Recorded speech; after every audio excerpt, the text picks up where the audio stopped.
All right, so I'm going to need you all to bear with me for just a moment here before we get started on this. I hear you have a theory. I've cracked the code. Okay. Hear me out on this one. Battler himself is also trans. Yeah? Yeah, okay, now hear me out on this one.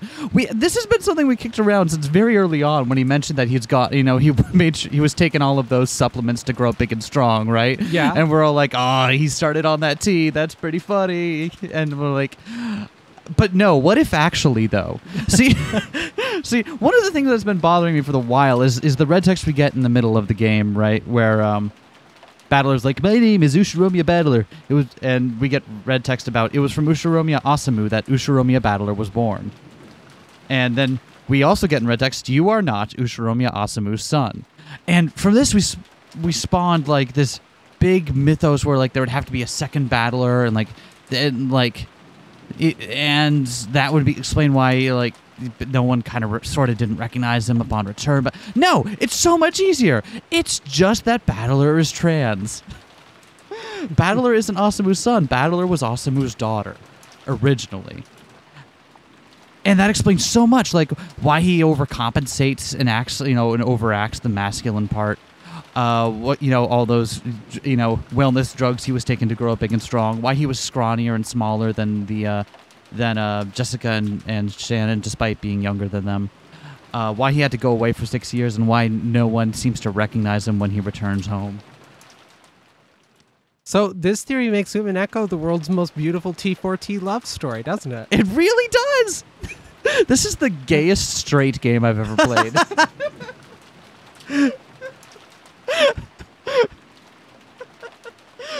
Anyway, I had that revelation in the Discord and then had walked myself through it, and then all of a sudden I'm like, wait, hold on, this actually explains things. I was just bringing it up as another joke between us, and then I'm like, wait, hold on. But what if actually? So, like, I legit am, like, this is not a bit. I'm hard committing now to this idea. Yeah, I gotta get some more swings for those fences in. We've only got another chapter or so left, right? So gotta get them in now. Exactly, and I feel like that explains so much. And like, we dropped the ball with the epitaph, right? I gotta get my wins elsewhere. I think we did about as well as could be expected. Yeah, I mean, all of that work just to get an abridged version of the Konami code. Come on now. The day the witch revived. Trans Kinzo theory. Heels, please. Then Shannon used Phoenix Down on Beatrice, the Golden Witch. Got any more? All right. Quadrillion. Did you just exit the game as soon as I started talking? I don't want to talk about it. Did I do that bad? I don't want to talk about Let's it. keep rolling. I fucked up so badly just now.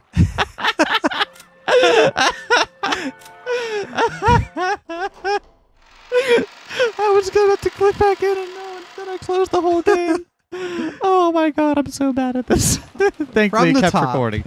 Chapter 9, The Day the Witch Revived. Come on. I get it. Quadrillion. There's only one place you'll find that word on Rokkenjima. Gold butterflies flitted from shadow to shadow, dodging raindrops. Unless my memory is mistaken, this is probably the place. It was? I feel like there's a song for that. What? This must be the place. What? It's a Talking Heads song. I think this one's even been invented. I think this one's even a timely reference. God. Yeah, sorry, Lilo. When I listen to good music.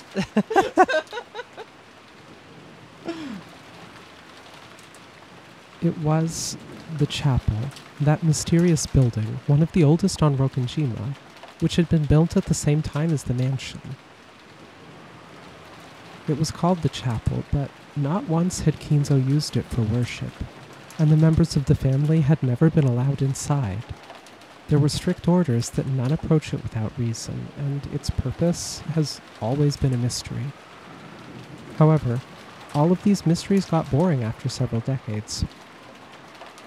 At some point, everyone forgot the chapel even existed. And that splendid building passed from the thoughts of Rokkenjima's residents. So do we think Kenzo built it from the ground up as a place to hide the gold, or that he retrofitted a military building that was already there and turned it into the chapel? That's a good thought. When was the chapel built again? Was it built after folks were already living here, or...? I believe... that's a good question. I don't know if we ever got, like... I don't know if we ever got the date that the chapel was built. From the way it described it, it sounds like it's always been here.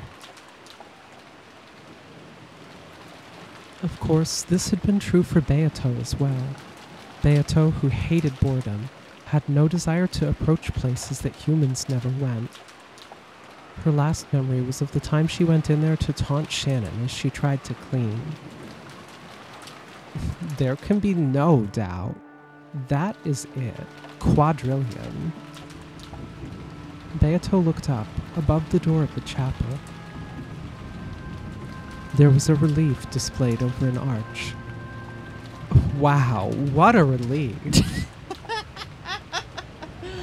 English words were written there. It's embossed and everything.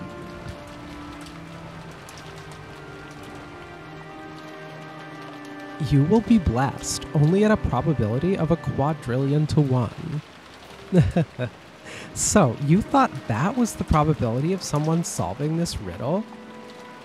I think you'll find that the probability is 0 or 1. I'm a frequentist.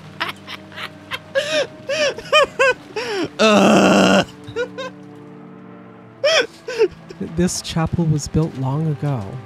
If there is a device like the one I imagine, Kenzo must have prepared that epitaph riddle many decades ago. Chapel was built long ago. Okay. He must have been planning to use it as a ceremony for choosing a fitting successor all that time. However, that ceremony is now a ceremony to open the door to the Golden Land and to my resurrection. It was UDRLO, right? Yeah. Can we scroll back up on screen? Yep. Okay. Yep. Which is weird, because the thing that you had come up with, we had just assumed, like, oh, yeah, one of the lions is going to be the thing, and we got to do something with the lion.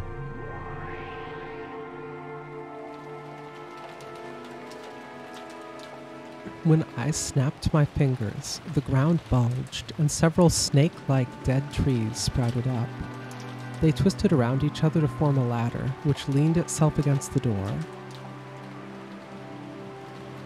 If my guess is right, there's some sort of device in that relief. Oh, so she thinks it's within the relief itself and not that there are cardinal directions or something like that. I slowly climbed the ladder. Because of the size of the door, the relief was very high up. This close up, it looks much bigger than it did from the ground. Come to think of it, whenever we cleaned the chapel... Oh, this is you, right? Come to think of it, whenever we cleaned the chapel, this relief was the only thing that Genji always made sure he polished himself. Oh, is that a detail we got? Because that's a very good detail to kind of like Genji has to make sure that he's the one doing this so no one accidentally finds it out without doing the work. I always wondered why he didn't leave something so trivial to the younger servants. I thought it strange, but nothing more.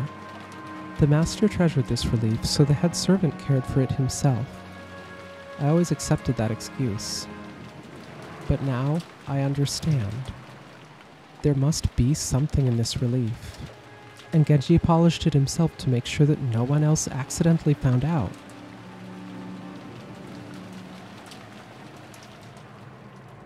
So, am I to sacrifice the 6 letters chosen by the key from Quadrillion? The tips of my fingers touched the cue. My fingertips were soon covered with dust. However, I quickly realized that there was something strange about it. Don't tell me this letter. No, it had to be like this. There would be no other way to offer up sacrifices. It comes out? Or you press it in? Wow. Oh, that's really cute, actually. Beato grabbed the letter Q and after lightly playing around with it in various ways, she pulled it out with a slight clunk. Just as I thought. Here's the cue I pulled out, and this part's a wedge. No, it's a key. A key was attached to the back of the cue and had been stuck into a keyhole in the relief. This is some Legend of Zelda shit right here. I see. In that case, I know what to do next. Very good. This cue key is a wrong answer. Enough with you. Beato carelessly tossed the cue key aside. This was the first sacrifice. She kept on pulling out the keys for the 6 letters representing the key. So, A will also be sacrificed, and both I's, and then the N at the end.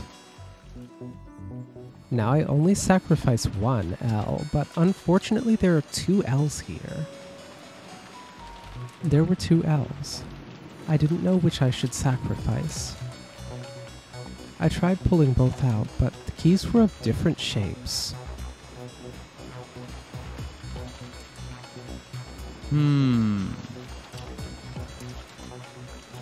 So, one is a right answer, and one is a wrong answer. So you throw away the one on the left. That one, because the other one is right. Yeah, wow!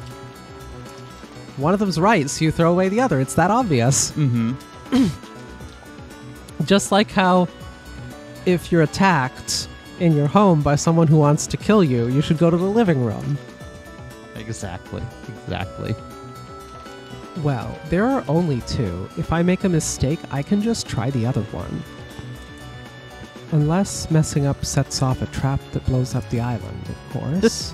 Yeah, but what are the odds of that, right? Thinking it a waste of time to sit here worrying, I decided on the rightmost L and pulled it out. 5 letters remained in the word.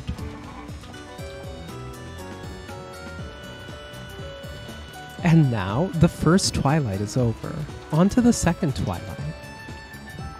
On the second twilight, those who remain shall tear apart the 2 who are close. The D and R are close. What does it mean to tear them apart? Do I pull them out?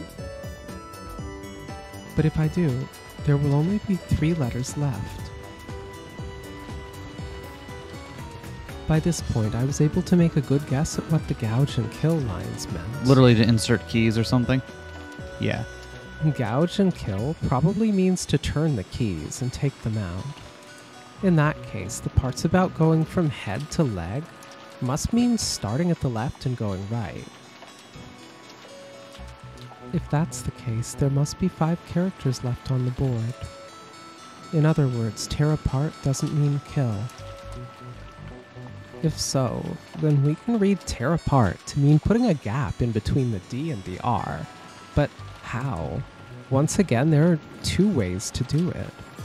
Do I remove the D and move it to the left? Do I remove the R and move it to the right? Oh, so it has to be the right L. So that way you can move the R to the right and there's still space. So you have to take the left L out. Yeah, that makes sense. Okay, once you get it visually down there, right? After pondering this for some time, I realized that both choices were wrong. No, that's not right. I've had it wrong ever since I removed that L. Yeah, there it is. A short while ago, I removed the right of the 2 L's. However, if I had removed the left one, it would look like this. If you line it up this way, it's easy to see the next step. The R gets shifted to the right. This way, all of the letters are spread out evenly. Actually, take it back. This isn't a Zelda puzzle. This is a Resident Evil puzzle. This is a Myst puzzle. This must be it. Actually, yeah, Myst does work, doesn't it? And this next part is another tough one. Praise my name. It's already clear that this is a word game. Those who remain shall praise my noble name. Just what are the remaining 5 letters supposed to do? Probably change their order to form a word. All of those years of playing the word scramble are failing me now. Lord you? Do we know it's going to be an English word, though? No. But it sure doesn't look like a Japanese word either. Mm-hmm. O and U, DR, okay. Let's just give this a moment. Dr. Lou. Dr. Lou. Loud R. Yep. Drowl? No.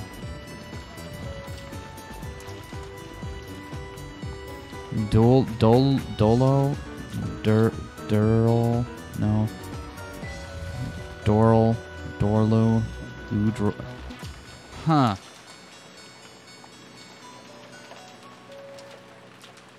Huh. You got anything? No, I super don't. Wow. I've been thinking about UDRLO ever since last episode, and I do not have anything for what that represents. Yeah. Up, down, right, left, open. What should be done about these 5 letters? Praise my name. So it's a name? How can I get stuck after coming so far? How are these 5 letters supposed to praise a name? That man's name is Ushiromiya Kinzo. Is the U part of Ushiromiya? No, several letters don't match, and there aren't nearly enough letters to make Ushiromiya. What if Kinzo just can't spell very well? One thing is certain. My name must refer to Kinzo. Then does the U stand for Ushiromiya after all? Like an initial? Then what do the D, R, L, and O stand for? They can't mean Kinzo. Do the R and O stand for Rokkenjima? The master of Rokkenjima, Kinzo. Not nearly enough letters. This riddle left me totally confused. However, there were only 5 letters left. There can't be too many possible combinations of those letters. I could use process of elimination. Thinking I'd play around with it, I pulled out the U. There were 4 letters left. D, R, L, and O. Delanor! My idea that the U stood for Ushiromiya was like a heavenly oracle. When I removed the U, I thought of making a word with the remaining 4 letters. Wait, wasn't that the first fucking thing I said, Lord U? Is that gonna be the fucking answer? I guess? D, R, L, and O. Those 4 letters spun around in my head, changing their orders, and latched upon a single English word that would serve to praise Kinzo. It's Lord. Lord! I had absolutely no basis for it. However, it was like a flash of inspiration. I quickly changed the letters around before that flash faded from my mind.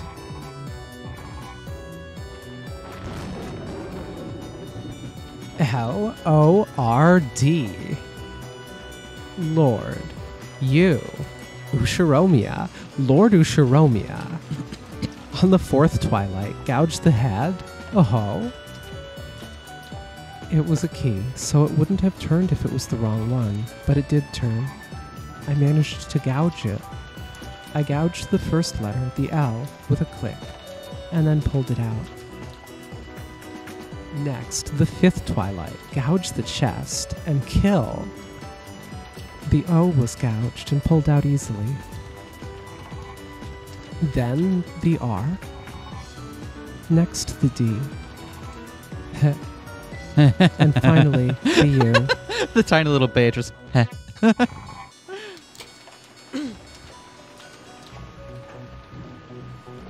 When I turned the key of the U, I could feel a resistance, as though some device had been activated.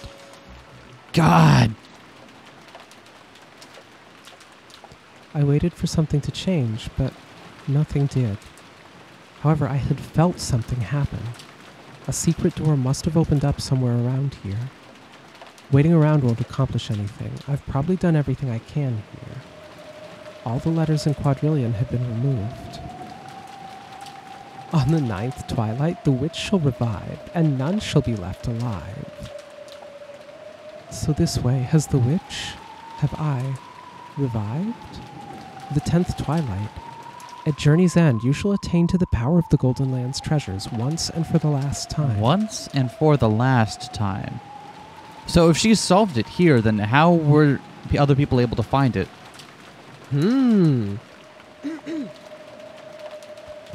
Because if it's already been solved, then... Yeah. When I stepped down off the ladder and looked around, I immediately noticed a small change. That lion statue. Hey! Hey!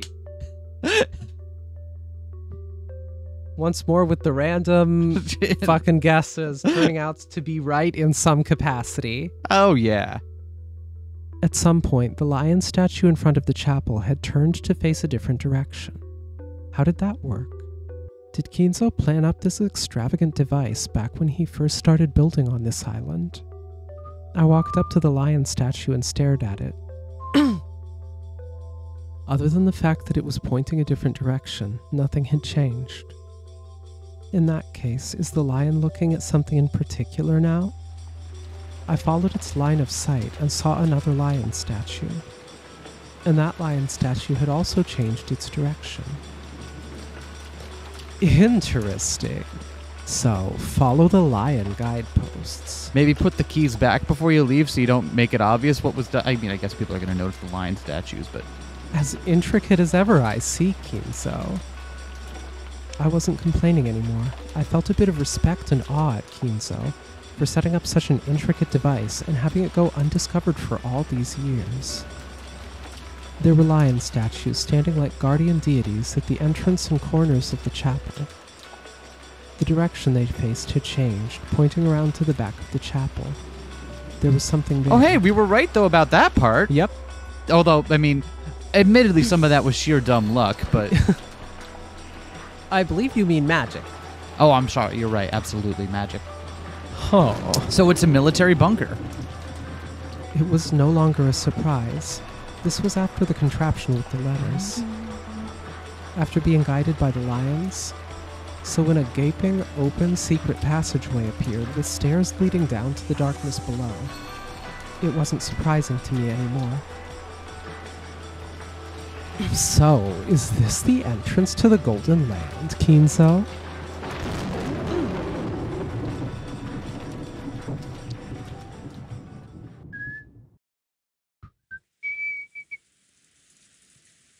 Did you find it? Grandfather's gold?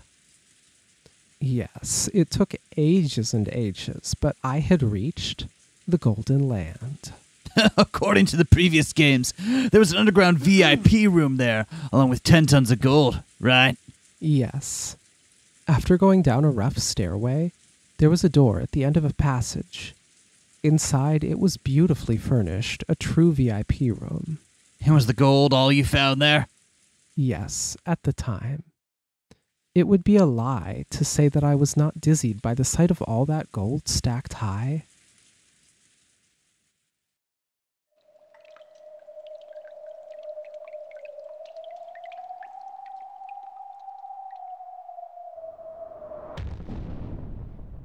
Yeah, that's a lot of gold. Is this real? I lightly touched the pile of gold with my finger. It was hard and cold. I must have imagined that it would crumble like a sandcastle if I touched it. Now, there could be no doubt. This certainly was a 10-ton pile of gold ingots.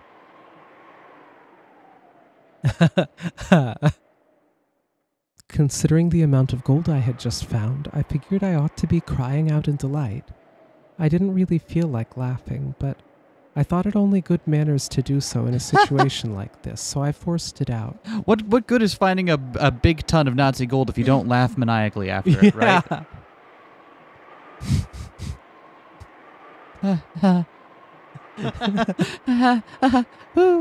You have to like work up some practice by like finding some spare change under the couch cushions and cackling maniacally. And be like, oh! Yeah, just like guess work who's up a quarter to it. richer? Work up to it, yeah. Because of this, only a few feeble laughs slipped from my mouth. At that moment, even stronger than any delight, was a feeling as though I'd entered a place I wasn't supposed to be. I couldn't think of what I should do next now that the epitaph's riddle had been completed. Then I heard approaching footsteps. It was coming from the stairway I had entered by. Someone was coming. Could it be Kinzo? If he finds out I've been in a place like this, will I get scolded harshly? I thought about hiding and forgetting this ever happened, but my legs wouldn't move. I kept standing there, stunned, in front of the pile of gold, as the footsteps drew closer and closer. So it's going to be either Genji or Kinzo, because they probably have a way to monitor this. Yeah. The door opened, and I saw who it was. Either that or someone who was following her as she completed this. It wasn't Kinzo. Yeah, okay. Yeah, that's what we expected. Yep. You. Did you reach this place by your power alone? Indeed. For some time, Genji stared at Beato in silence, as though he was calculating something. Then, he slowly clapped his hands together. Congratulations. He did it again, over and over. It took quite a long time before I realized that he was applauding me. The master has said that he will hand over the gold and the headship to the first person who solves the epitaph. And he believed that this person would be Beatrice. Beatrice? Me? This is fate. It is fate that brought you to this day. I didn't really understand what Genji was saying. Notice how she also seems strange. It's like she seems taken aback by Genji calling her Beatrice. Yep, and this is the first scene where she is Beatrice around other people. Exactly. This is still Shannon, but well, Yasuda. Surely the shock of seeing the gold still had me paralyzed. Come this way. Okay.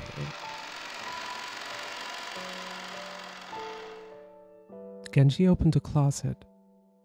Inside it was a torso wearing a beautiful dress made of black cloth and golden stitching.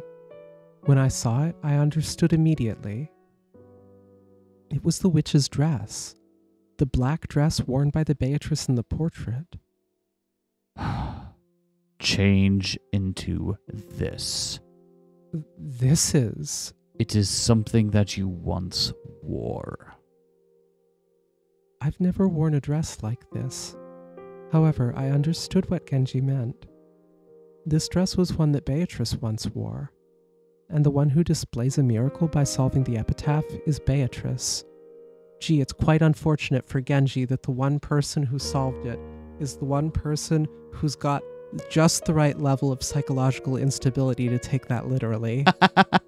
Woo! By reaching this room, I succeeded the position of the real Beatrice, the one in the portrait. Why do I call myself Beatrice? Because the name of the Golden Witch who rules over Rokkenjima's night is Beatrice. That's right, I wasn't the real Beatrice. I was a different witch, stealing the name of the witch from Kinzo's delusions. And now, I have succeeded the real Beatrice. By solving the epitaph's riddle, my resurrection will be complete. I was the one who decided on that rule. However, this really was a ceremony to resurrect Beatrice. In the past, I believed that I could create my own fate with my magic. How ironic that one who could control magic at will would be guided by fate to this place. At that moment, I had no choice but to truly accept and believe in this word called fate. And after I put this on... There are some little blue pills as well. The cat ears are optional. You will go to the master. Ready yourself. This is... So Kinzo's still alive at this point. Yep. Because remember, yeah, this is just before Kinzo dies. Wait here. Okay. Explains Beato's such forlorn look when wearing the dress. Mm-hmm. The music here, too. Master, it is Genji. After Genji knocked, the sound of the study's door unlocking could be heard.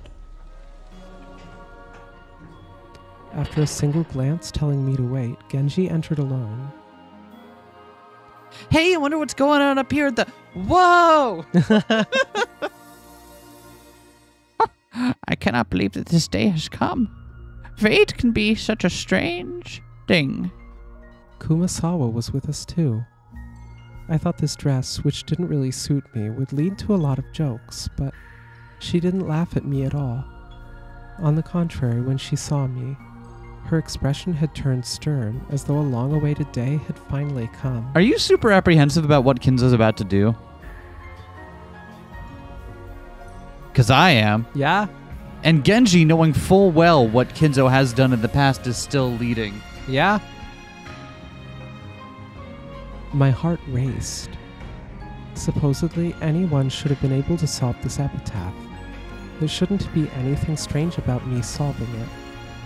Genji and the others kept wearing serious expressions, and that, along with everything else, made this feel like some sort of grand ceremony. The suffocating silence continued. Eventually, the door opened and Genji peeked out. Enter, Beatrice Sama. He was saying those words to me, but not to the person I had been until a short while ago. Go ahead, Beatrice Sama. Kumasawa also urged me forward with a respectful bow. Kinzo was probably waiting for me inside. What expression should I wear as I go in? How should I greet him? I don't have a clue. As the two of them motioned me forward, it was all I could do to avoid tripping over my dress as I walked.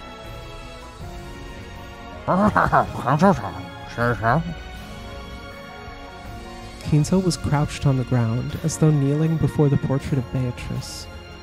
At Nanjo's words, he slowly turned, still crouching. Oh. Kinzo's eyes were already red with crying. When he saw me, he groaned with wonder. Beatrice. Had he even forgotten how to stand up? He crawled over to where I was, while calling out to me with the name of the woman he had loved long ago. I was too stunned to move. Kinzo grabbed the hem of my dress, gripped it tightly, then curled up and sobbed. Beatrice, I'm sorry. I'm so sorry. I knew how you felt, and yet I'm sorry. Please forgive me, please forgive me. So he did die getting his chance to apologize, at least in his mind. Yeah. The words weren't directed at me. However, just standing here like this was all I needed to do.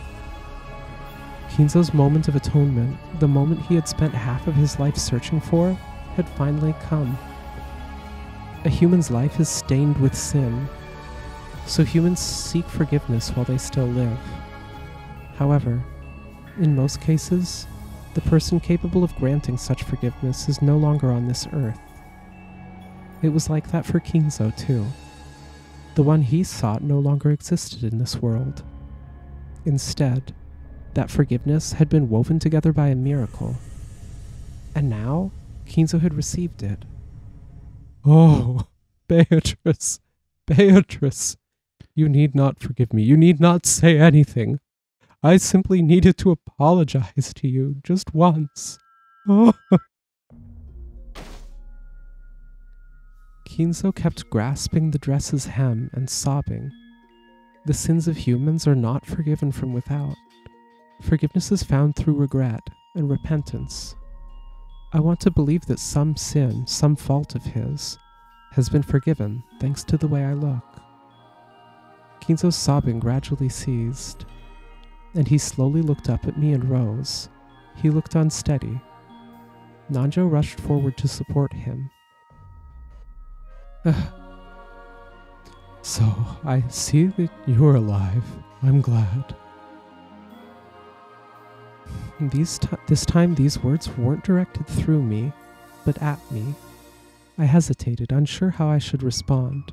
I beg your forgiveness for keeping this a secret from you all this time. No matter. I do not fault you, Genji. Considering the sin that I committed, every single day until now has been necessary for my atonement. However, there can be no doubt that today's miracle is a true one. By her own power, without anyone's help, she solved the epitaph before anyone else. Well done, solving such a difficult epitaph. Thanks. Indeed. Your voice resembles your mother's. Even your face reminds me of that mother and daughter. So I was wrong that it wasn't set up as a way to specifically where in solving it she would learn who her mother was. But kind of by proxy, Genji are like, okay, you solved it now, we can tell you. Yeah. So the intention is still there. That's what it was intended for. There can be no doubt that Beatrice's blood flows through your veins. Yes, the traces of the Lady of Kumadorian in her youth are right there. Does my face look like someone else's? Beatrice-sama, please forgive me for keeping this a secret, even from you. Your parents are Beatrice-sama and the Master. What? It's true. Until now you've been raised as a child without parents. For your true father is the Master, and your true mother is Beatrice-sama. Is that, really? We're skipping over a detail or a generation. Don't worry about it. Yes. You truly are a descendant of Beatrice-sama.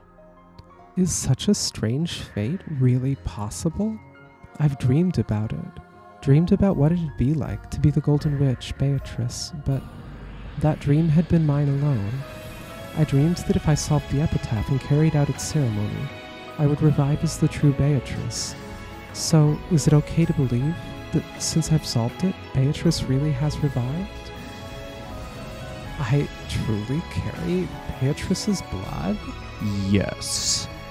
There is no doubt of that whatsoever. It must have been hard for you to live until this day without knowing a parent's affection. And yet look at how wonderfully you've grown. I'm surprised her reaction isn't more like, you put me through all this shit for nothing? So, you all knew about me? All this time and didn't tell me? I'm going to fucking kill every single one of you. Genji, Kumasawa, and even Nanjo nodded wordlessly. Now that I think about it, there might have been lots of hints. I've always felt as though there was something special about me. Genji, and especially Kumasawa, always treated me very kindly. Then does that mean this day is a promised day, which would eventually have come no matter what? I don't understand anything anymore. It's all a miracle from God. A promised fate has led me to this day. Beatrice. No. Leon.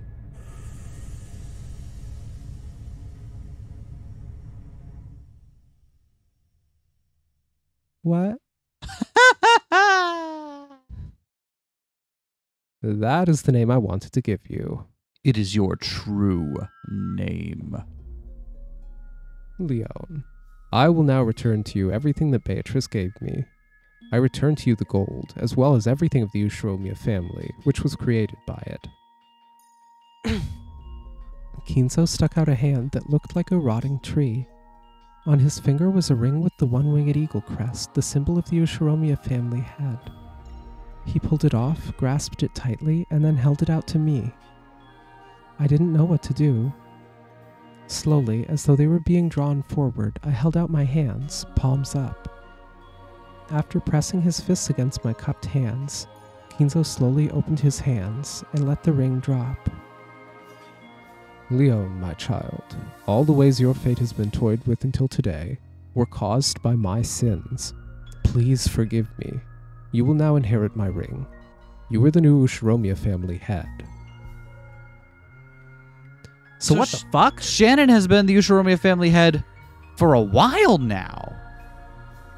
What the fuck? Interesting. I don't think we had called that part of it. So,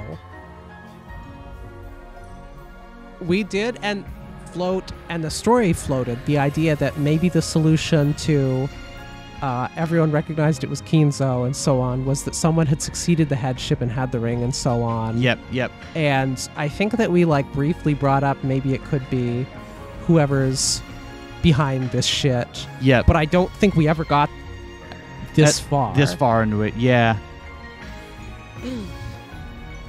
All of that gold belongs to you. I ask that you use it as you please, and hope that it will be enough to heal some small part of the pain you have suffered.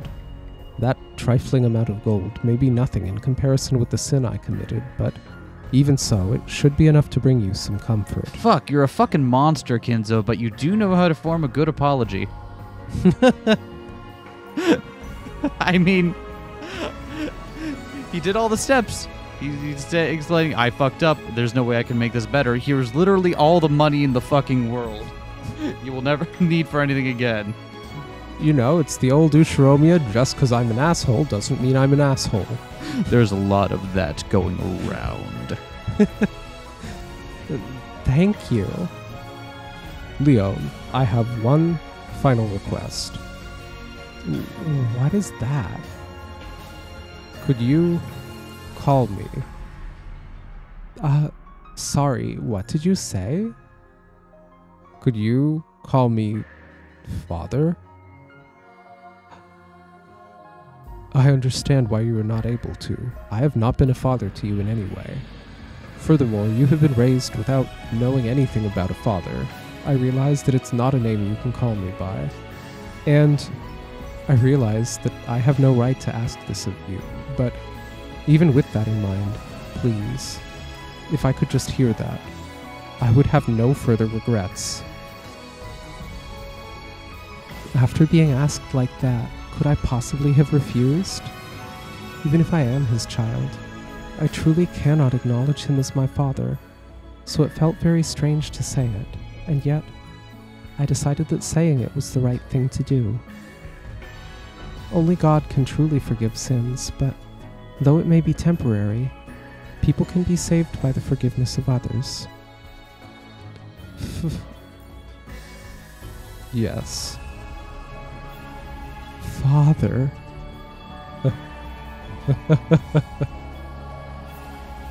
That awkward word made Kinzo laugh. Drops of silver fell from both of his eyes.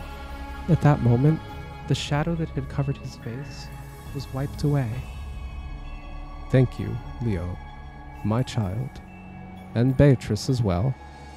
Thank you for this last chance to ask for forgiveness. Of course, I don't believe that I have been forgiven by this alone. I shall atone for the rest as I burn in the fires of hell. I, Ushiromiya Kinzo, have no more regrets in this life. None at all. No regrets or matters left unfinished.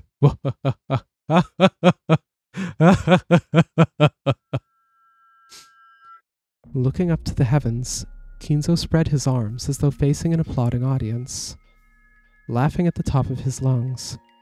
It was the final pleasure, known only to those who have been released from all regrets of this world.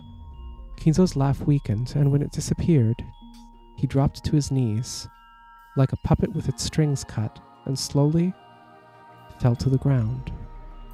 Is this when he dies? There is. Master! Dr. Nanjo. Though their master had fallen, they walked up to him slowly. They already knew. Kinzo's soul had already burned itself out. After checking Kinzo's pulse, Nanjo shook his head and stood back up. It was a peaceful death.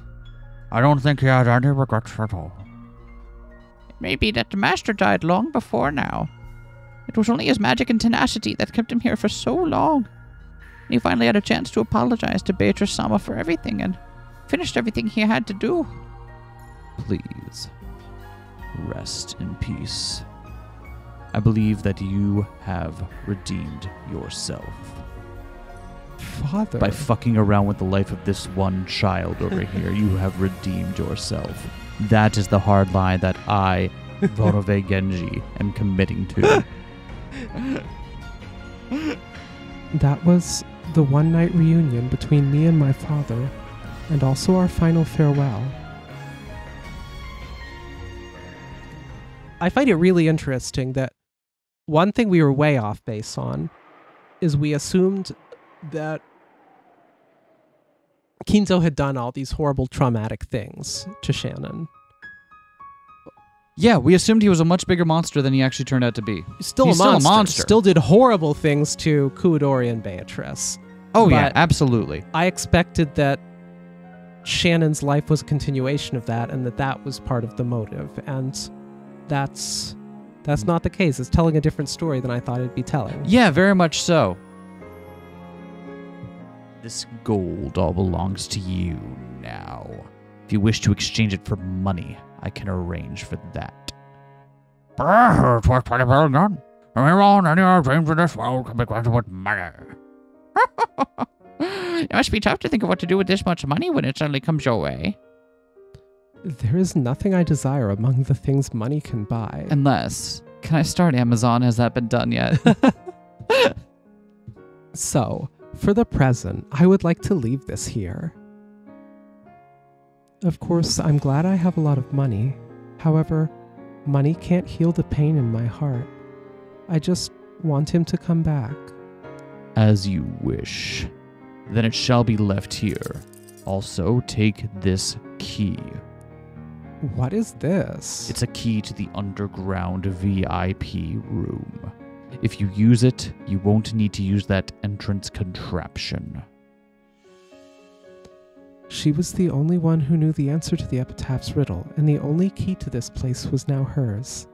At this point, she truly was the master of this golden VIP room. You are already the master of Rokkenjima. You have the right to know all of this island's secrets. We should talk about Kuwadori too. That's the mansion your mother lived in. I'm sure you've heard rumors about it. Kuwadorian? There are two mansions on this island, one at either end. One is the mansion we know well. The other is a hidden mansion known as Kuwadorian. Below this island are the remains of a military base built during the war. The master used that to travel between the two ends of the island. There is an underground path in the back of this room, and if you follow it, you will reach the basement of Kuwadorian on the other end of this island. That is a secret mansion which only the master knew of. Of course, that mansion also now belongs to the new head. It's the mansion your mother lived in. Probably worth taking a trip over there sometime. My mother? We haven't kept up with any of the cleaning though, so it might be reclaimed at this point. Maybe we should have sent someone over there. I don't know. Do a deep clean once a year. I've lived alone my whole life. The only person I've ever felt like calling mother is Kumasawa-san, who always helped me out. So there's a mansion where a mother I've never met nor seen lived? Who exactly am I? Ask any questions you wish. You now deserve to know everything. Right now, I'm feeling very confused. I don't even know where I should start asking questions. But I'm sure I'll think of plenty of things to ask about. When I do, please tell me. As you wish. Also, being treated so respectfully like that is a bit uncomfortable. I'd be happier if you could talk to me the same way you've always done. If that is what you wish, then I will do so.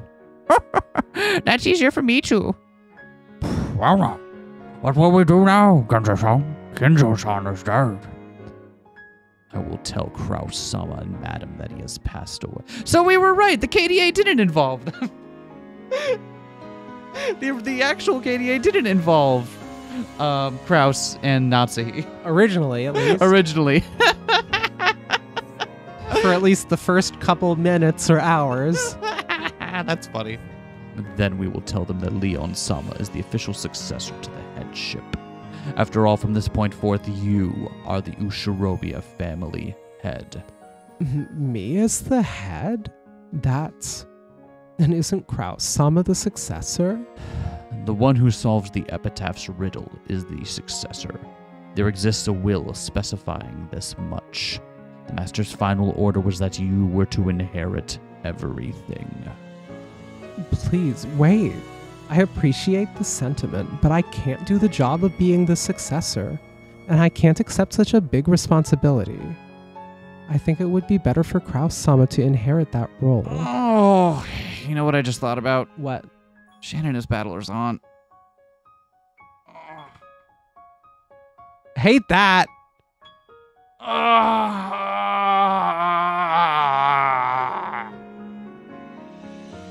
Never mind, I'm abandoning trans battler theory just so we can go back to two battlers theory.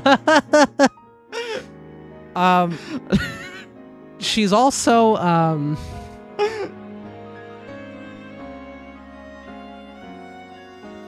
It's gross. It's Yeah. gross. I don't... as soon as you get to family trees with a loop in them, things get confusing. All right. Hate this. Hate this. Okay, moving briskly along. Oh yeah, she's even says she wants Kraus to inherit it. Did you read that? Yeah. Okay. Are you certain? Today, I have learned who I am. Everyone knows about their parents, but I didn't, since the time of my birth. And here, today, I finally learned the truth. That alone is enough for me. But maybe if I could take just a couple 10,000 to pay off my student loans in the future. You just, that's reasonable, right? If I suddenly became the Ushiromiya family head, how would Kraus-sama react? How angry would Madam be? I don't want to become the head if it means making them feel like that. Today I learned who I am, who gave birth to me, how and when. These are things I want to learn from them as time goes by. That alone is enough. I am Leon, and I am the Golden Witch, Beatrice. Knowing that is enough for me. I don't plan on calling myself the head. Kraus-sama can take that job. Is that your order as the Ushiromiya family head? Yes. As you wish, Master. Then I will make it so. And please, don't tell anyone about what happened tonight. I want to stay me. There's nothing I'd want to do with the Ushiromiya headship or the gold. I want to wait here on this island, as I have done in the past. I want everything to be exactly the same as it was.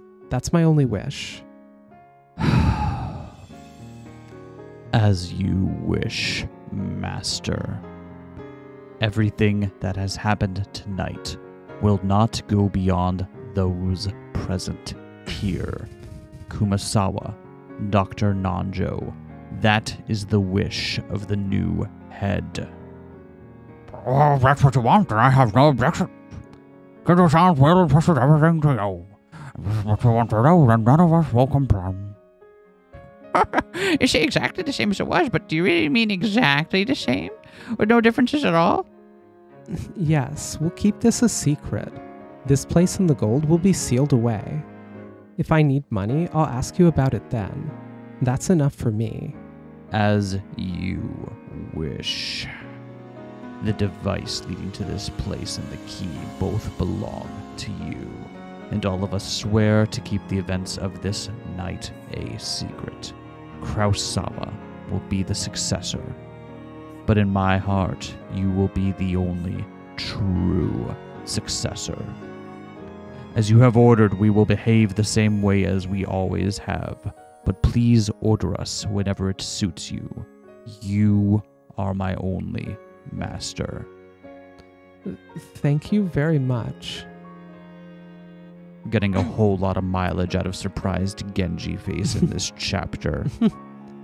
A vast mountain of gold and the ring of the Ushiromiya family head. the dress of the portrait Beatrice, and I became the true Beatrice, the Golden Witch, right here in my very own Golden Land. If I think about it, not much has actually changed. After all, I've always been the Golden Witch. I've just had a few more people acknowledge that.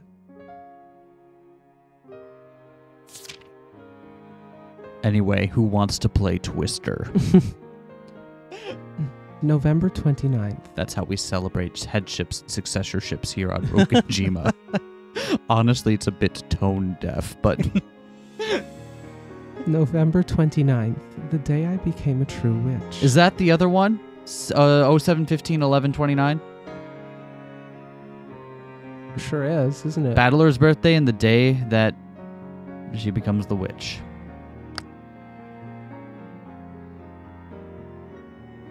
Oh, I am one yet many. I am the Golden Witch, Beatrice, the true ruler of Rokkenjima and the possessor of endless gold, and yet I am in no way complete. I await the return of the one person I love.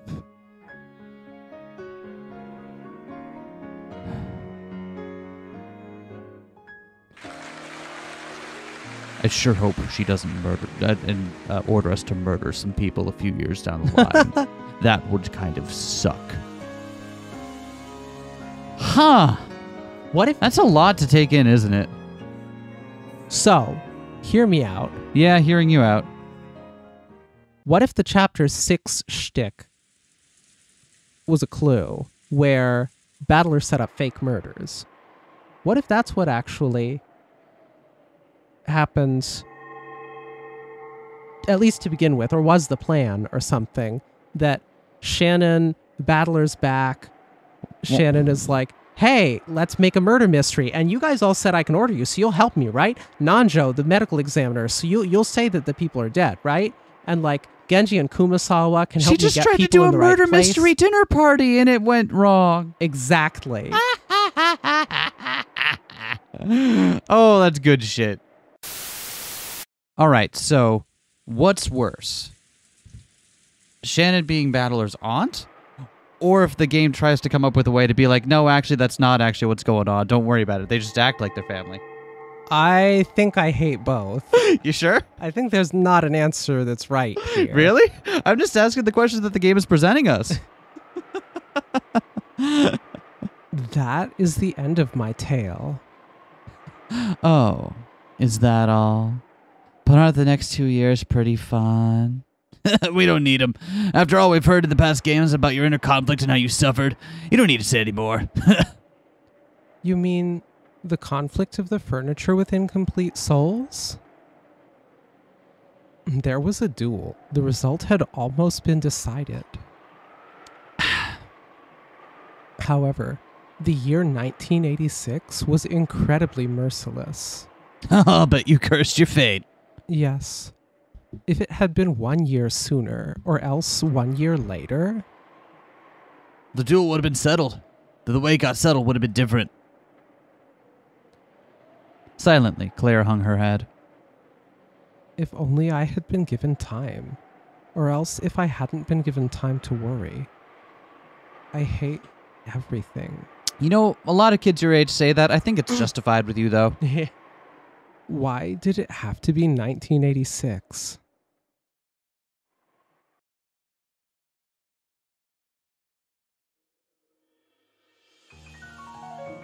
I decided to abandon control over everything. Abandon control? Like the ceremony in which I inherited everything from the previous head, I decided to abandon myself to the fate known as a miracle. It may be more accurate to say that I abandoned myself to the choice of the roulette. We, could not even decide our own fate, so we let fate decide everything for us. Perhaps one of us will find what they seek, or perhaps all will be joined and released. Or perhaps someone will put a stop to this folly. No matter which fate the roulette chose, I planned to obey its ruling. I will not resist fate. After all, whenever I have tried in the past, fate has always been heartless to me. So the roulette being if Battler comes back, she gonna go murder some folks? I don't know. I don't know that that's it. Huh. Seems like it would have been fine if Battler came back any year that's not in 1986. True.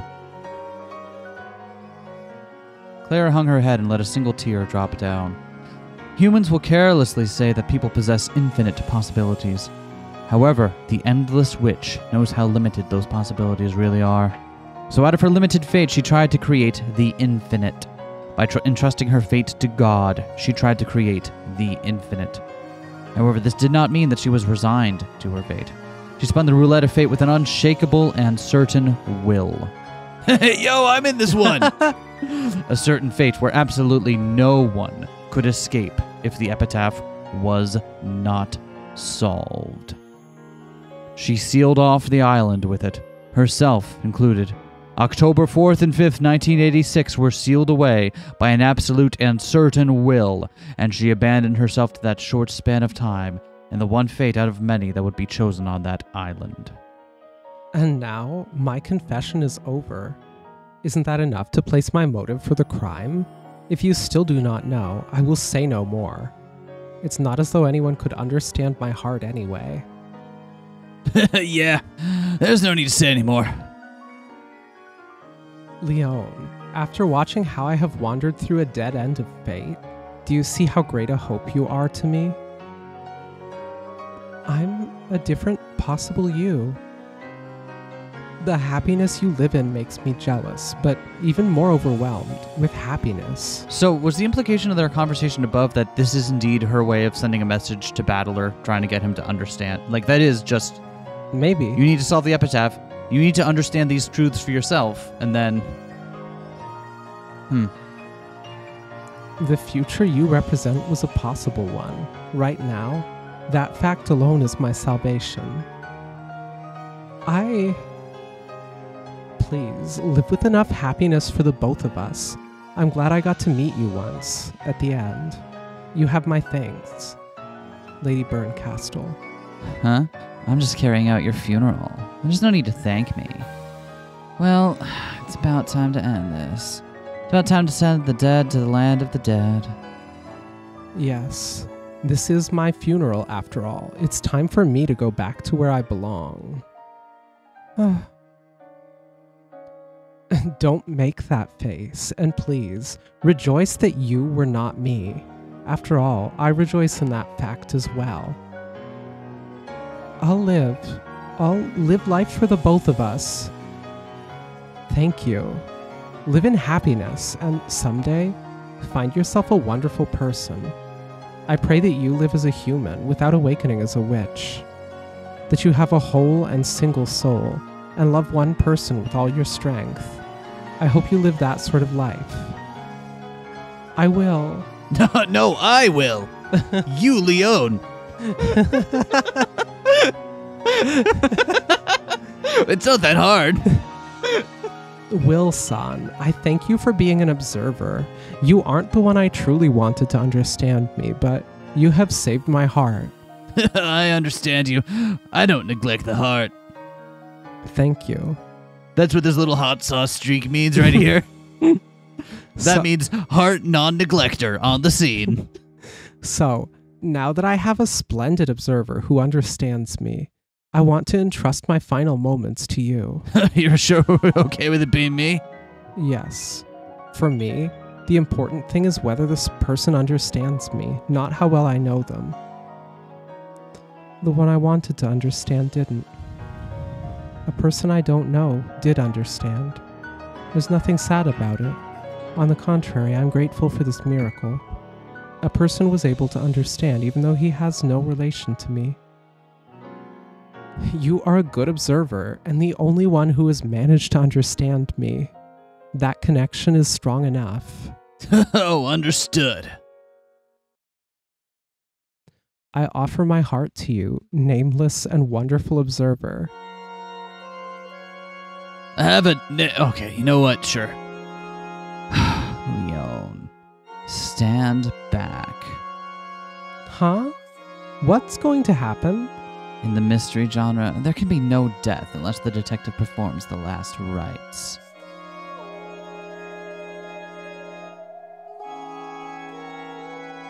Anyway, steak gun. Will just stopping your heart be enough? When you mourn the dearly departed, do you put just their heart into the coffin? Got it. That which was born from Earth will return to Earth. I'll return all of you to the Earth. Earth to earth, ashes to ashes, dust to dust, illusions to illusions, and dreams to dreams. Right. Then let us begin. This is my burial. Whenever you're ready. Let us start. This is almost like the end of my last game. Light gathered at Will's back and a sword materialized there. Slowly, he drew it out. Its pitch-black tip, which could neatly slice apart truth from fiction, swung once, leaving a black trail and then again, leaving a white trail. I'll cut the truth out from the fiction. Come! Following Will's lead, a similar sword appeared in Claire's hand. Its tip glinted silver, the opposite of Will's. First game. First Twilight. We're doing this now! Wow. Okay. Okay. We have some on record for these first couple games at least, but Yeah. I guess I guess time's up. Damn. Let's go. I also have to completely revise my theories from then. Now that we know Shannon and Cannon are the same. Yeah, we never like reevaluated what that would mean, but let's see what they do. Yeah. First game, first Twilight. 6 corpses in the gardening shed. Illusions to illusions. The corpse that cannot return to Earth returns to illusions. Will's pitch-black slash cut across Claire's body at an angle. The blade passed through her like she was water, but its tip sent golden flower petals scattering. First game, second Twilight. What the fuck does that mean? The corpse that cannot return to Earth returns to illusions. It's unclear. Right, because Shannon's body isn't there. Yeah. Yeah. We were right, but for the wrong reasons. Fake corpse. Yeah, but even so, that still doesn't answer our questions at all. First game, second Twilight. 2 corpses are close in a closed room protected by a chain. Illusions to illusions. A chain of illusions can only trap illusions. So giving these are just super the hints. figurative hints. Okay, I see. So we're doing like, here's the hint, here's the final hints for all these rooms. I bet this is all we get. Yeah. I bet because I remember we were talking earlier about how it didn't seem like the game would actually tell us what was happening. Those would kind of be like a result for the reader to figure out. Yeah. So I'm guessing this is our final series of hints. Probably so. The razor-thin black blur sent golden flower petals scattering again. First game, fourth Twilight. The old head from the closed room study, confined in a scorching furnace. Illusions to illusions. Let the man of illusions go to where he belongs. First game, fifth Twilight. The last moments of the sacrificed boy with a stake in his chest. Illusions to illusions. The witch and stake of illusions can pierce naught but illusions. First game, sixth, seventh, and eighth Twilights. 3 corpses lying in the closed room of the singing girl. Illusions to illusions. Illusions are the blind girl's song. Illusion of a closed room. What does that mean? Will's sword slices are great. Yeah. Well done. Yes, you really are splendid. That was a risky game from the very start. What if the guy really wanted to see that dead face anyway and just stepped inside, huh? I see. Yeah, I told you. I was right. So on this theory then, I guess, do they interact with canon after? They do, though. How does that work? I don't know. So we would have to go back to theory Shannon, Master of Disguise. Either that or Canon. I don't think Canon's present for that scene because no one interacts with him, and despite being like, "No, don't come in," he's allowed to be in the middle of the fucking murder room. True, but they interact with canon after. Yeah, so I think it is like, oh, they. Yeah, you're right. Maybe do they? Do we know for sure that the ways they interact with canon past that point? pretty sure. We will have to go back and take a look at that. Yeah, I'm like 99% certain they interact with canon. Yeah, but do we know that those scenes happened as they were shown? Oh, certainly not, because canon is Shannon, but Right. it's not a thing like there's no one there. Got it. I don't think. That's what your roulette is, isn't it? Let us continue. Second game, first Twilight. The six with their stomachs split in the closed room chapel. Illusions to illusions. The gold truth locks the lock of illusions. What? The gold truth locks the lock of illusions. The gold truth. We've only gotten one gold truth in this game, right? Yeah, I don't remember what it was. Neither do I. It's from Battler, though. Second game, second Twilight. The two who are close cannot even be close as corpses. Illusions to illusions. Illusions who have completed their role do not even leave a corpse behind. Yeah, that makes sense. Second game, Yeah. fourth, fifth, and sixth Twilights. In Natsuhi's closed room, none are left alive.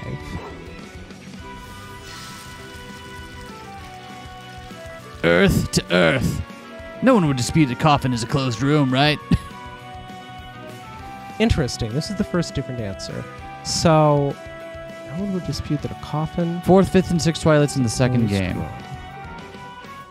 So that's when Goda and George and Shannon are in Natsuhi's room going for the mirror. Yep. No one would dispute that a coffin is a closed room. So this one's real. Shannon died there. With the others.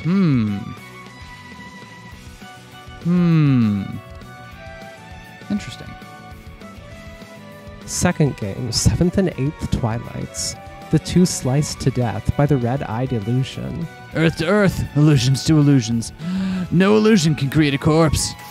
Wait. So there can- I guess he's saying that these are where people did die, as it seemed? Wait, what? Or like, no illusion can create a corpse. So there had to be someone there that actually did it. Huh.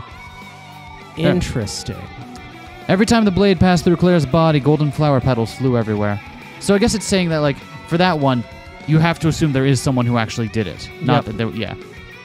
The petals covering her heart were being torn away bit by bit. The illusion of the witch was breaking down and becoming flower petals. Third game, first Twilight. 6 corpses connected by the linked closed rooms. If I'm right about this one. Illusions to illusions. And closed room ring, the end and the beginning overlap. Interesting. The end and the beginning overlap in a closed room ring. So my solution to that one had been one of the doors just has a door that doesn't lock on it. Specifically, the boiler room has one that doesn't lock when it's led into the when it leads into the courtyard. Because they specifically mention that those doors aren't locked, or don't have the capability of locking. Rather. So I guess that means that the start and end are the same. So that means that the person who was in the boiler room would have to be the one responsible for that. I don't know. It seems like the answer we were given right there does not map to. Does not map to that. All right. Well, third game, second Twilight. Oh, this is you. Third game, second Twilight. The corpses of mother and child lay together in the rose garden. Ava did it. Earth to earth. No falsehoods in their final moments is told. Third game, fourth, fifth, and sixth Twilights. 3 corpses lying in the mansion. Earth to earth. No falsehoods in their final moments is told. Third game, seventh and eighth Twilights. The corpses of husband and wife lay exposed under the arbor. Earth to earth. The obvious culprit wields a mutable blade. Wait. Waiting. Scroll back. Yep. What the heck does that mean? So, corpses of husband and wife. So yeah, we didn't have the time to like completely go back and reanalyze the murders from the third game onward. So this is, but we did plenty of thinking. Well, I mean, we looked at, but we this didn't. This is Natsuhi and Kraus, right? Who die in the guest house? Is it? No. Who dies on the 7th and 8th Twilight? I honestly don't remember. It's been a little while. Yeah, huh. I remember then the ones in that game were done out of order. But that's about the only thing. Yeah, it's been a while. It's been a hot minute. Regardless. 4th game, First Twilight. A massacring storm sweeps through the dining hall. Illusions to illusions. Tales woven by the gold truth return to illusions. Okay, cool. So I think we're on track for a bunch of the 4th game didn't happen theory. Yep. 4th game, Second Twilight. The two youths face a trial and pass away together. Illusions to illusions. Tales woven by the gold truth return to illusions.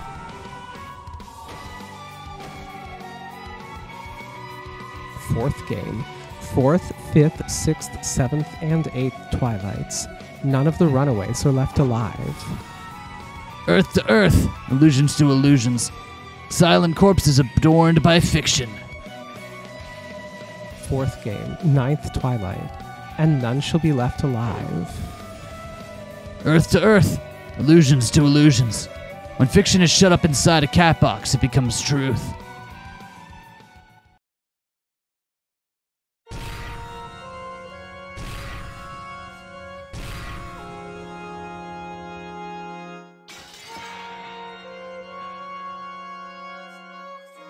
Over and over again, Claire's body was sliced by the pitch-black sword.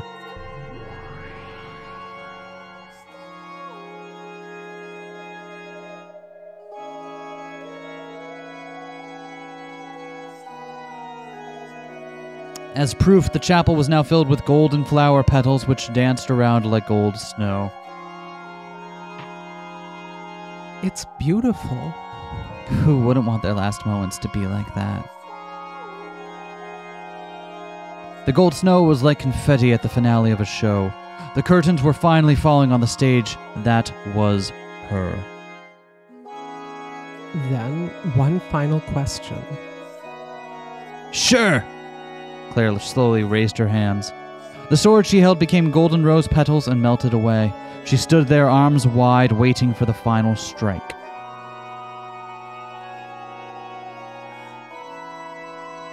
Who am I? Illusions to illusions.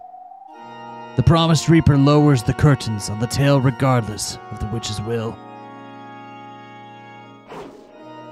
Interesting. So something is going to happen no matter what, which makes sense if explosion. Yeah? Yep. The pitch black blade that... You know what? Where I got tripped up on that riddle? I assumed the who am I had to refer to Beatrice, not what kills Battler if everyone else is dead. Yeah, me too. That's what the riddle is. What kills Battler if everyone else is dead, not who is Beatrice. Fuck! God damn it. What kills Battler if everyone else is dead? A fucking explosion does. Yeah? The pitch black blade that Will swung high cut down Claire's form.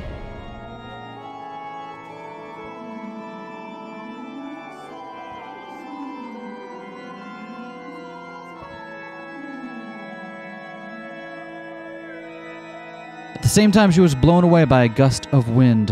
Her human form crumpled in an instant, became a storm of golden flower petals, and was torn apart. After she was blown away, a golden heart remained in midair, but it too was swallowed by the torrent of wind. It broke down into flower petals. The gold torrent of wind swirled about the chapel. Then, the swirl of petals scattered out of existence and vanished.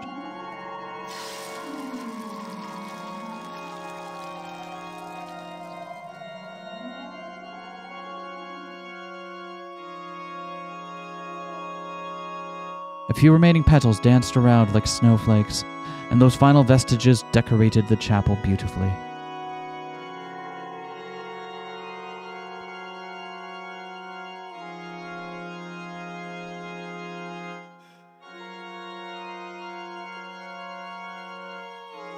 A beam of light lit the center of the stage. There stood Claire, whose tale had ended. And slowly, softly, she faced the audience and bowed. Thank you. I'll be here all week. Woo! Freebird! Freebird! Applaudience. Help me. That's a good word. It is a great word. Mark that one for later. Applause spread throughout the room. The long, long tale she had just finished telling was being given a massive applause. It went on and on and on and on.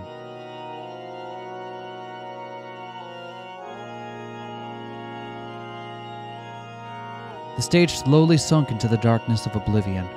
Behind the darkness in the curtain, Claire continued to bow in front of the unending applause and disappeared. People are born with sin and live life to obtain forgiveness from someone. Or perhaps they are born with riddles and live life searching for someone to solve them. Here, all of her riddles had been solved, leaving no lingering regrets behind. People are riddles. They want someone else to solve their riddle. They live life wanting someone to solve the riddle that they are, the most difficult riddle in the world. They want someone to look at the riddle they are, and they want that person to solve it. For her, that wish has been granted. Her soul will wander no longer. Sleep in endless peace in your cat box coffin.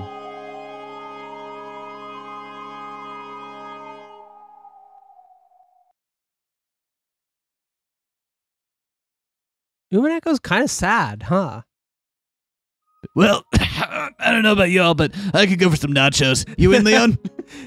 Yeah, actually, I've really worked up an appetite. Trauma nachos. Trachos, as I call them. Yeah, we did need a word for that. Though there had been so many golden flower petals flitting about like a blizzard, and not a single one remained.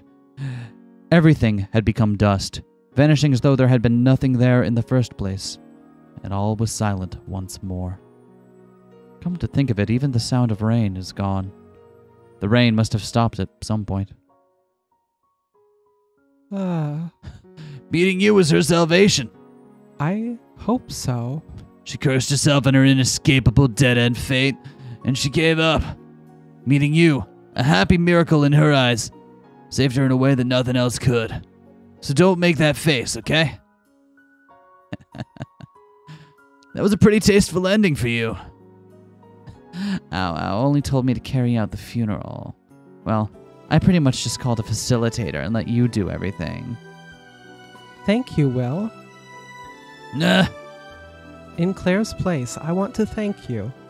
Thanks for cutting off all the lingering regrets of a me of a different fate. Thought I'd see a bit more head clutching and panic from you. I went to therapy in this timeline. Oh, shit. Maybe that makes a difference, huh? Oh, wow, that's rad. Radical, as the kids say.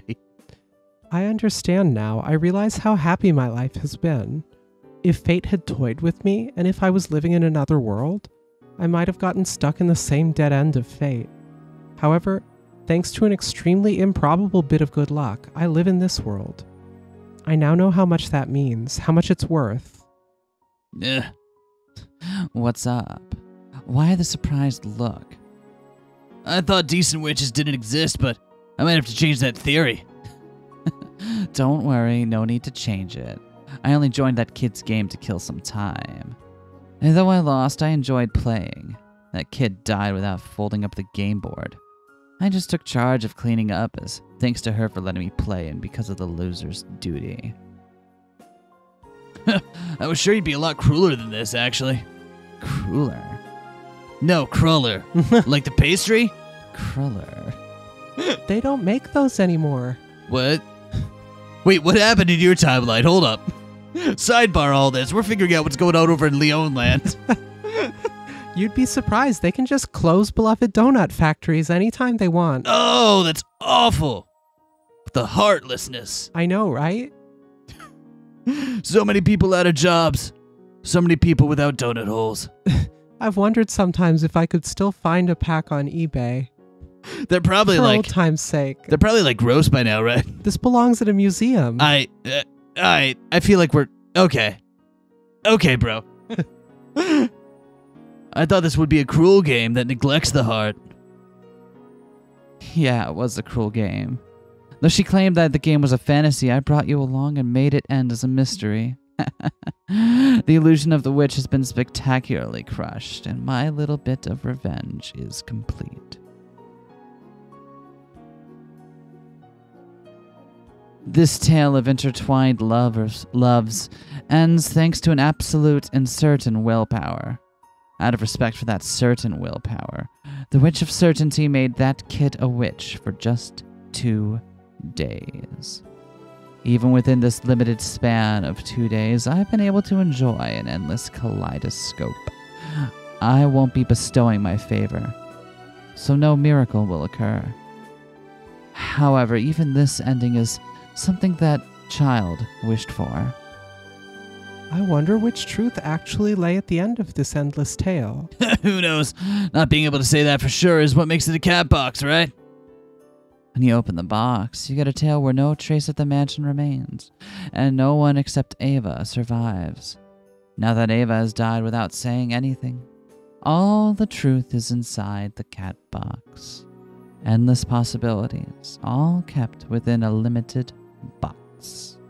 Now that I think about it, maybe the whole island where she lived and died was the Golden Land.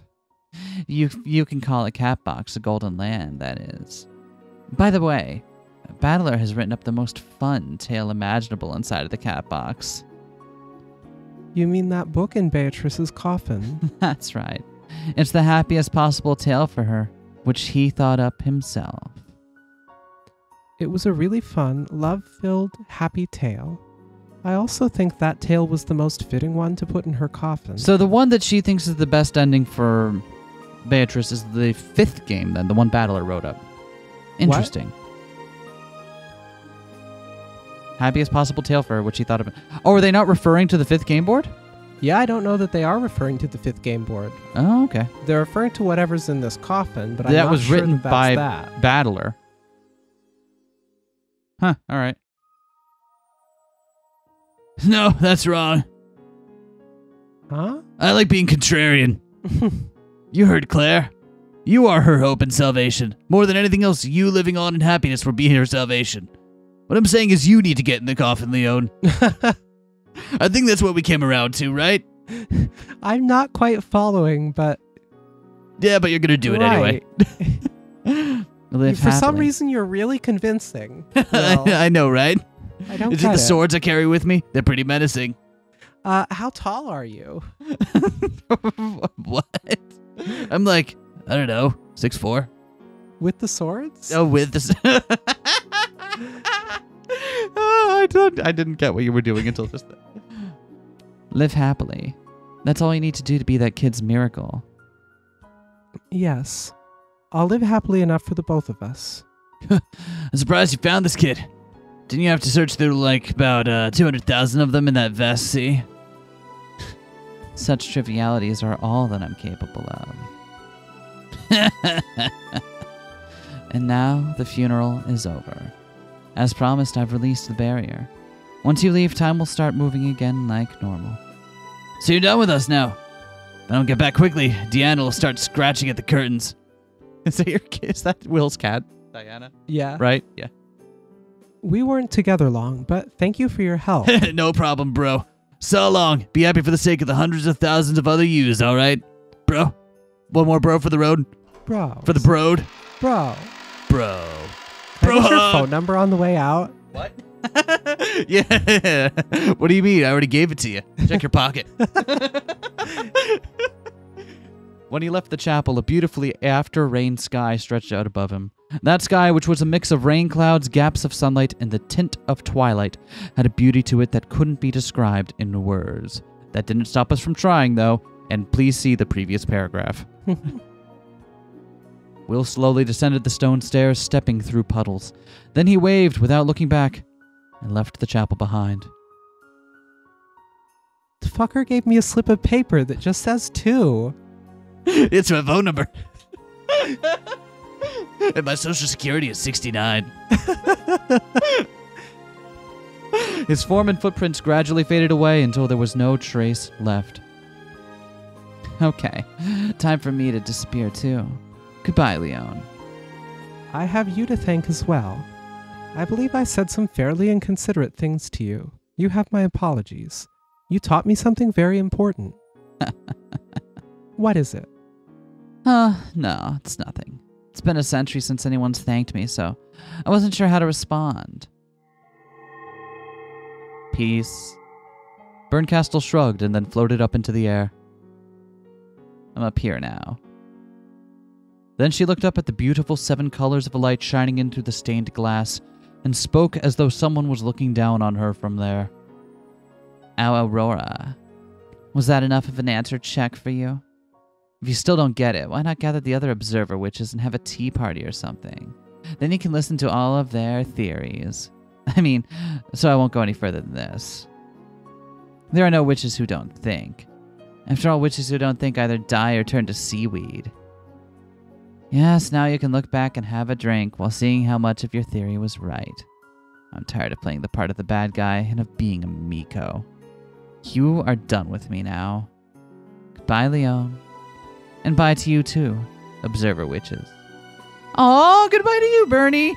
Bye, Bernie. Bye, Bernie. Berncastle burst and disappeared. A single golden flower petal glittered. So I guess that what they're saying is like, yeah, that's your answer. Like, if you have the right answer, this is enough for you to confirm it. Yeah. Yeah, okay. Leon picked it up. It was the only trace of a miracle that remained in this chapel. At that time, cheery voices could suddenly be heard. It was the relatives. They came out of the weight room one by one. So, this is where you were, Leon. I was looking for you.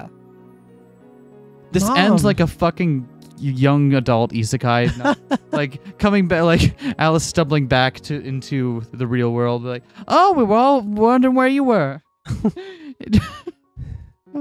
My apologies. I was just thinking about something. Looks like the rain's finally stopped. Finally some good weather. Everyone, let us return to the mansion. I have been told that Beatrice's funeral is over. Dad, where is the head? Presumably in the coffin, with the rest of the body. Isn't that what? I mean, why? Who do you think we are? Walt fucking Disney? Just something about Kraus cracking a dad joke. Just fucking... I mentally blue screened for a second. Oh, I'm glad I could get you. You'll be here in a sec. Today was pretty crazy. And playing along with Dad's little funeral show was a real pain. Oh, you shouldn't say that. It was a very important ceremony. That's right. I think it was very important for Father. Well, I don't know about y'all, but I am starving. Goda-san, do you think you could cook up something for us? Hey, Goda. I have this craving for nachos for some reason that I can't explain. Oh, trauma nachos? Yeah, don't worry. We do those all the time. Trachos, as we call them here on the island. Excellent. Yeah, ma'am. I'll prepare some tea and trachos at once. Where's Leon? Lend me a hand. Our family hat. There you are. As Kinzo came out after the others, Leon ran up to him. You did very well today. Beatrice's funeral is now complete. Yes, and I'm sure that Beatrice's soul was saved. How could you know that? I was with Beatrice until a second ago, and I saw her leave on her journey with no regrets. That's how I know. I guarantee it. I see. If you say it, then it must be so.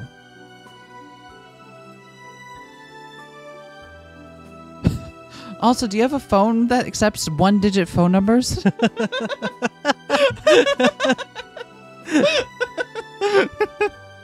The relatives left the chapel one by one.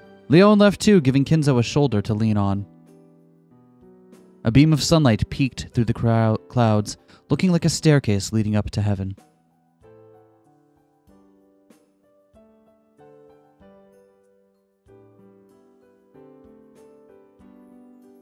What the fuck is Chapter 8 gonna be? Yeah, I know, right? That... Huh. This What feels else? like it just wrapped up the fucking game right there. Yeah, and like, it what does- else could you possibly... Like, they walked you piece by piece through the epitaph, gave you an answer check for all the murders in the first 4... I guess maybe the games 5 and 6, but... Gave you an answer check for the first 4 games, told you exactly what Yasuda's backstory was and why that came to be. What the fuck else is there? Yeah. Is there anything new in the tips? Like, I'm satisfied, right? Oh, hey, it's the what? stage.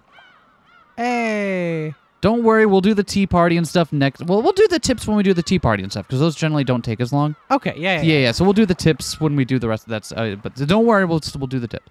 Anyway. It was all right. 2.5 stars on Letterboxd. I can't believe you. I can't believe you.